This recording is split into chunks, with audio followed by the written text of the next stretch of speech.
দ্বিতীয়টো হৈছে যে অফিচটো উদ্বোধন আৰু এটা আছে শ্বহীদ বেদীত আমাক সন্মান জনাব, শহীদ বেদীক আমি সন্মান জনাব লাগে, তিনিটা কাৰ্যসূচী আছে। তো প্ৰথমতে পতাকা উত্তোলন। পতাকা উত্তোলন আমি চিন্তা কৰিছোঁ যে এইটো শামসুমা বসুমতাৰী পতাকা উত্তোলন কৰিব।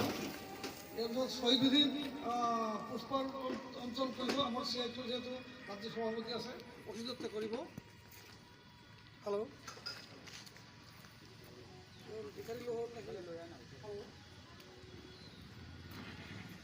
ৰাজ্য সভাপতি অসিত দত্ত আৰু অফিসটো সীতাকাটি ঘৰৰ কৰিব পৰিচালনা।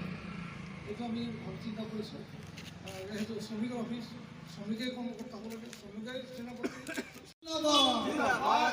শ্রমিক ইউনিয়নের রক্ত পতাকা লাল সালাম, শ্রমিকর তেজরের আঙুলি রক্ত পতাকা লাল সালাম, ইনকলাব জিন্দাবাদ, সালাঘাটের শ্রমিক ইউনিয়ন জিন্দাবাদ, সালাঘাটের সকল শ্রমিক এক হও, ইনকলাব জিন্দাবাদ, লাল ঝান্ডা জিন্দাবাদ, শ্রমিক ঐক্য জিন্দাবাদ।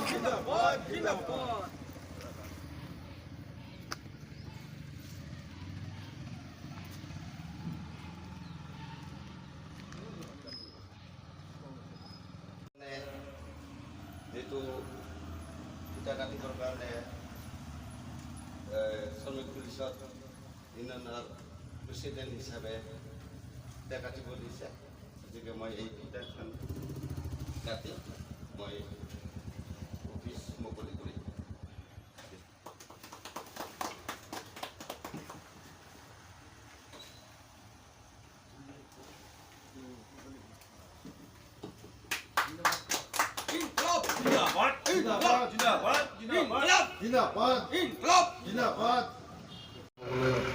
অনুৰোধ দিছে আৰু আমাৰ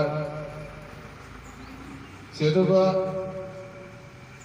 অচিত দত্ত ছাৰক মই ধন্যবাদ জ্ঞাপন কৰিছোঁ আৰু আমাৰ সন্তোষ ঘোষ ছাৰকো ধন্যবাদ জ্ঞাপন কৰিছোঁ। তো এতিয়া মেইন কথাটো হ'ল আমাৰ যে আজি যে আমি অফিচটো মুকলি কৰিছোঁ, কিহৰ কাৰণে কৰিছোঁ আপোনালোকে নিশ্চয় গম পাইছে অলৰেডি। আমাৰ ছাৰৰ বক্তব্য ৰাখিছে আৰু আমাৰ সতীৰ্থ বন্ধুও বক্তব্য ৰাখিছে। গতিকে মই এটা কথা ক'ব বিচাৰিছোঁ যে আজি আমাৰ এই অফিচটো যে মুকলি কৰিলোঁ, যে আমাৰ NTPC কেনেকুৱা ধৰণৰ আমি অসুবিধাৰ সন্মুখীন হ'ব লগা হৈছে। যিসকলে কাম কৰাই আছে, আমাৰ 8 ঘণ্টাৰ জেগাত 12 ঘণ্টা কাম কৰি আছে, কিন্তু আমি এই 12 ঘণ্টাৰ কামৰ মূল্যখিনি আমি নাপাই আছোঁ। 8 ঘণ্টাত যিখিনি কাম কৰে এই 8 ঘণ্টাৰ মূল্যখিনি আমি নাপাই আছোঁ। কিছুমান ঠিকাদাৰ কণ্ট্ৰেক্টাৰে ইয়াত এইবিলাক বস্তু লুপ্ত কৰি ৰাখিছে। আৰু লেবাৰটো কি, লেবাৰটো কাম কাৰণে বিচাৰি থাকে, কাম কৰিবৰ কাৰণে বিচাৰি থাকে, কিন্তু সিহঁতক যিখিনি পাব লগা মূল্য এইখিনি নাপাই আছে। গতিকে আমি সকলোৱে মিলি যে এইবিলাক বস্তু আমি কেনেকৈ ঠিক কৰিব লাগিব, সকলোৱে আগুৱাই আহিব লাগিব, আমাক যোগদান কৰিব লাগিব, যাতে এই ধৰণৰ বস্তু আমাৰ NTPCত নচলে। যাৰ কাৰণে আমাৰ চিএটোৰ তৰফৰ পৰা ট্ৰেড ইউনিয়ন যিটো আমি মুকলি কৰিছোঁ, আজি অফিচ মুকলি কৰিলোঁ। আৰু আপোনালোকে আজি